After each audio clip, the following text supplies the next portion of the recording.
પાઠ 20 ભારતની સામાજિક સમસ્યાઓને પડકારો, જેના પહેલા વિભાગમાં આપણે મુખ્યત્વે બે સમસ્યાઓ, એક તો સાંપ્રદાયિકતા અને બીજું જ્ઞાતિવાદ, એના વિશે વાત કરી.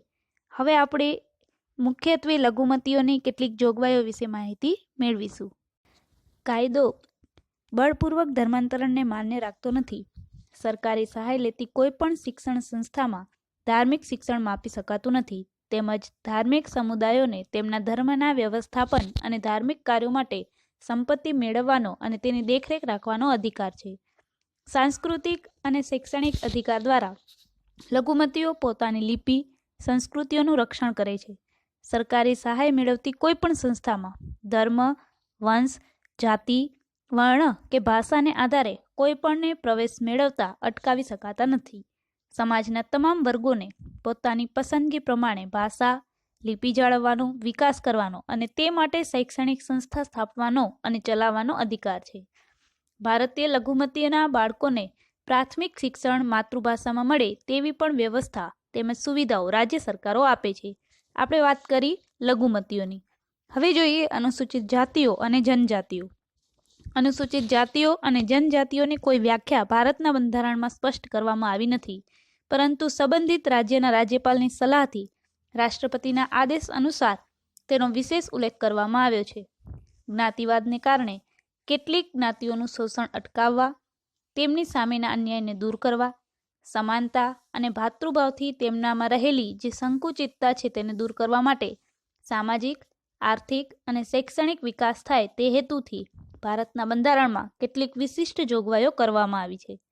કલમ નંબર 341 મુજબ અનુસૂચિમાં સમાવિષ્ટ કેટલીક જ્ઞાતિઓને અનુસૂચિત જાતિ તરીકે ઓળખવામાં આવે છે, જ્યારે બંધારણની કલમ 342 મુજબ અનુસૂચિ પ્રમાણે સમાવિષ્ટ જાતિઓને અનુસૂચિત જનજાતિઓ તરીકે ઓળખવામાં આવે છે. અનુસૂચિત જનજાતિમાં એવા લોકોનો સમાવેશ કરવામાં આવે છે જે મોટા ભાગે જંગલ કે પહાડી વિસ્તારોમાં રહેતા હોય, વિશિષ્ટ ભૌગોલિક પરિસ્થિતિની સ્થિતિમાં નિવાસ કરે છે, બીજા કરતાં અલગ સામાજિક અને સાંસ્કૃતિક જીવન જીવે છે, સામાન્ય લોકો કરતાં આર્થિક અને શૈક્ષણિક રીતે પછાત છે, એટલે કે નાણાં અને શિક્ષણની દ્રષ્ટિએ પછાત જોવા મળે છે. હવે જોઈએ એમની જોગવાઈઓ. ભારતના બંધારણમાં અનુસૂચિત જાતિ અને જનજાતિના વિકાસ માટે કેટલીક જોગવાઈઓ કરવામાં આવી છે, જેમાં સામાન્ય જોગવાઈઓ મુજબ બંધારણની કલમ 15 પ્રમાણે બંધારણની આર્ટિકલ 15 મુજબ માત્ર ધર્મ, જાતિ, જ્ઞાતિ, જન્મસ્થાન તેમજ તેઓની કોઈ પણ બાબતોને કારણે ભેદભાવ કરવા ઉપર પ્રતિબંધ મૂકવામાં આવ્યો છે. વધારેમાં આ કલમમાં એવું જણાવવામાં આવ્યું છે કે કોઈ પણ નાગરિકને દુકાન, જાહેર રેસ્ટોરન્ટ, હોટલ, જાહેર મનોરંજનના સ્થળોના પ્રવેશ મેળવવા અંગે કૂવા, તળાવ, સ્નાન માટેના ઘાટ, રસ્તાઓ, સર્વાંગ તથા અંશતઃ રાજ્ય તરફથી નિભાવતા જાહેર જનતાના ઉપયોગ માટે અર્પણ કરાયેલા સ્થાનોના ઉપયોગ અંગે કોઈ પણ નાગરિકને કોઈ પણ પ્રકારની ગેરલાયકતા, જવાબદારી, નિયંત્રણ અથવા શરતો લાદી શકાતા નથી. એટલે કે આ કલમ મુજબ આપણે એમને રોકી શકતા નથી. આર્ટિકલ 29 પ્રમાણે ભારતના પ્રદેશમાં અથવા તો તેના કોઈ પણ ભાગમાં વસતા કોઈ પણ નાગરિકને પોતાની ભાષા, લિપિ કે પોતાની કહી શકાય એવી સંસ્કૃતિ ધરાવતા હોય તેને સાચવવાનો એમને અધિકાર રહે છે. માત્ર ધર્મ, જ્ઞાતિ, ભાષા અને કોઈ પણના આધારે રાજ્ય તરફથી નિભાવાતી અથવા તો નાણાકીય સહાયથી ચાલતી શિક્ષણની કોઈ પણ સંસ્થામાં પણ કોઈ પણ નાગરિકને પ્રવેશ મેળવતા અટકાવી શકાતા નથી. એટલે કે ધર્મ, જાતિના ભેદભાવ વિના તેમને શિક્ષણ આપવાથી રોકી શકાતા નથી. હવે ખાસ જોગવાઈઓ જોઈએ.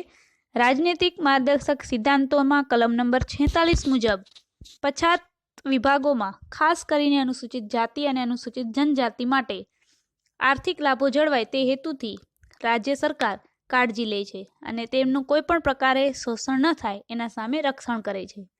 આર્ટિકલ 16(4) પ્રમાણે રાજ્ય હસ્તકની નોકરીઓમાં અમુક વર્ગોનું પ્રતિનિધિત્વ જળવાતું નથી. એના માટે થઈ અને કેટલીક જગ્યાઓ તેમજ નિમણૂક અનામત રાખવાની જોગવાઈ પર રાજ્યને અધિકાર રહે છે. આર્ટિકલ નંબર 330, 332 અને 334 મુજબ અનુસૂચિત જાતિ અને અનુસૂચિત જનજાતિના લોકો માટે રાજ્યની વિધાનસભામાં તેમજ કેન્દ્રની લોકસભામાં કેટલીક બેઠકોને અનામત રાખવામાં આવી છે.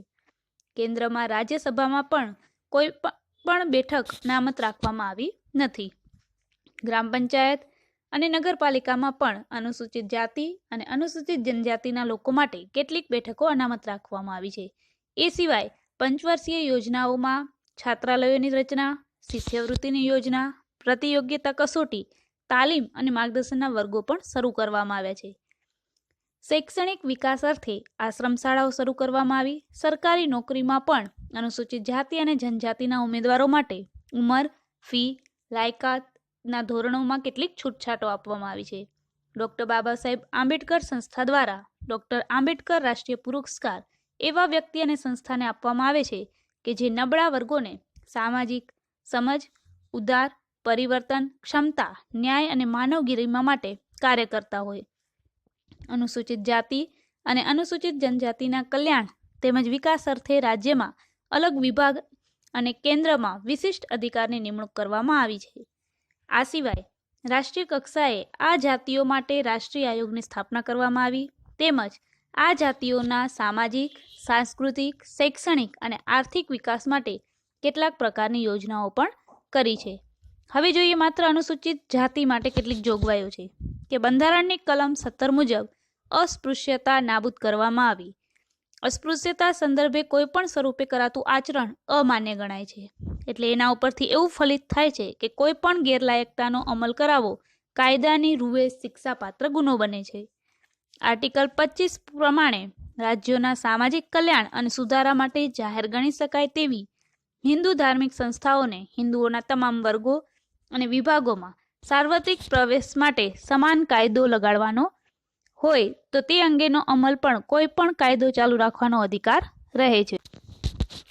જેના કારણે હિન્દુ ધર્મની સંસ્થાઓના તમામ વર્ગો અને વિભાગોમાં સાર્વત્રિક રીતે તે પ્રવેશનો કાયદો એ અંગેનો અમલ હોય તો તે કાયદો ચાલુ રાખવાનો અધિકાર છે. આમાં હિન્દુઓના ઉલ્લેખમાં શીખ, જૈન અથવા બૌદ્ધ ધર્મ પાળનારાઓ અને હિન્દુઓ ધર્મમાં ઉલ્લેખમાં શીખ, બૌદ્ધ અને જૈન ધાર્મિક સંસ્થાઓનો ઉલ્લેખ કરી શકાય છે. હવે જોઈએ ફક્ત અનુસૂચિત જનજાતિ માટે, જેમાં સર્વ નાગરિકોના હિત માટે જે તે પ્રદેશમાં આવજા કરવાના અથવા તો કોઈ પણ વેપાર ધંધો કરવાના સામાન્ય હકો ઉપર નિયંત્રણ મૂકવાની સત્તા આપે છે. જેનાથી અનુસૂચિત જનજાતિના વિસ્તારમાં જમીનની ફેરબદલી, નાણાં ધીરદાર તથા અન્ય પ્રકારે અનુસૂચિત જનજાતિઓના થતા શોષણને અટકાવવા માટે તેના રક્ષણ કરવા માટે ખાસ કાયદાઓ કરવાનો અધિકાર છે. હવે એના ઉપરથી એવું નિષ્કર્ષ નીકળે છે કે અનુસૂચિત જાતિ અને અનુસૂચિત જનજાતિ તેમજ પછાત વર્ગોના વિકાસ માટે સરકાર દ્વારા જેટલી યોજનાઓ અને કાર્યક્રમો કરવામાં આવી રહ્યા છે તેના કારણે લોકોની સ્થિતિમાં સુધારો થાય છે. જેમાંથી ઘણા લોકોને સામાજિક, આર્થિક અને રાજકીય ક્ષેત્રે આગળ વધવાની તકો મળી છે. હવે આપણે બે સમસ્યાઓ વિશે સમજવાનું છે જે વૈશ્વિક સમસ્યાઓ છે. એમાં પહેલી સમસ્યા છે આતંકવાદ. 21મી સદીમાં આતંકવાદ એ માનવ સમાજ માટે એક સમસ્યા બનેલું. વિશ્વના કેટલાક દેશો દ્વારા ફેલાવવામાં આવતો આતંકવાદ આજે વૈશ્વિક સમસ્યા બની ગઈ છે. આતંકવાદ માનવ અધિકારોના નાશ, વિનાશ, ભય, અરાજકતા, હિંસા, અશાંતિ વગેરે ઉત્પન્ન કરે છે. આમ તો આતંકવાદનો કોઈ ધર્મ કે સંપ્રદાય સાથે સંબંધ હોતો નથી, પરંતુ આતંકવાદીઓ આતંકવાદને ધર્મ સાથે જોડી દેવાનો કાયરતાપૂર્ણ અને ઘૃણાસ્પદ કાર્ય કરતા હોય છે.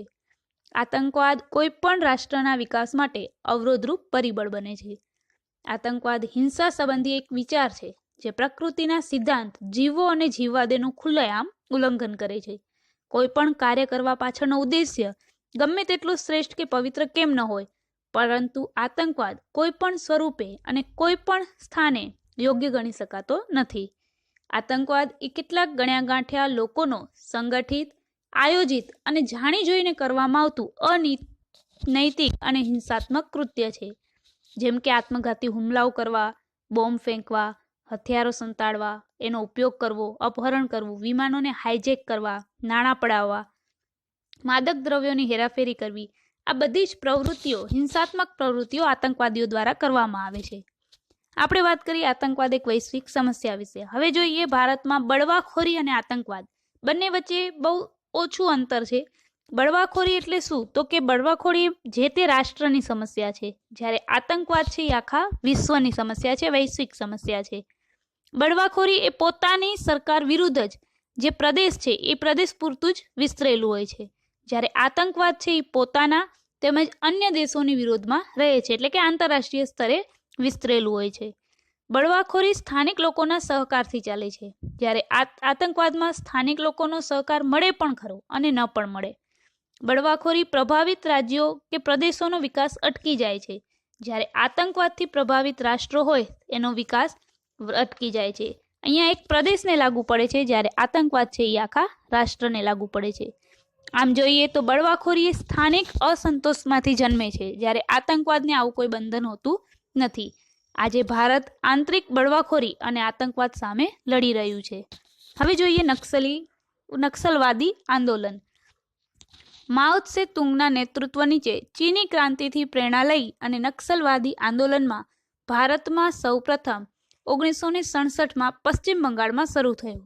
ઉગ્રવાદી વિચારધારા પશ્ચિમ બંગાળના નક્સલબારી વિસ્તારથી ઉદ્ભવી હોવાથી તેને નક્સલવાદ કહેવામાં આવે છે.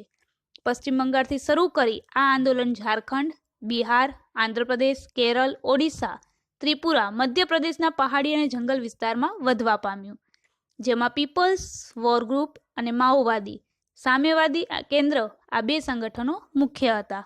આ વાત થઈ નક્સલવાદી આંદોલનની. હવે જોઈએ ઉત્તર પૂર્વમાં બળવાખોરી. સ્વતંત્રતા પ્રાપ્તિથી લઈ અને આજ સુધીમાં ઉત્તર અને પૂર્વમાં બળવાખોરી એક સ્થાયી સમસ્યા બની. અનેક જનજાતિઓ, વનાચ્છાદિત પહાડી વિસ્તારોમાં જુદા જુદા બળવાખોરી સંગઠનો વચ્ચે તાલમેલ અને કેટલાક વિસ્તારની આંતરરાષ્ટ્રીય સીમા તથા વિદેશી એજન્સીઓના હસ્તક્ષેપ વગર આ બધા જ કારણોથી બળવાખોરીની સમસ્યા જટિલ બનતી ગઈ. હવે જુદા જુદા રાજ્યોમાં જુદા જુદા સંગઠનો કાર્ય કરે છે, જેમ કે નાગાલેન્ડ છે, એમાં NSCN national socialist council of Nagaland.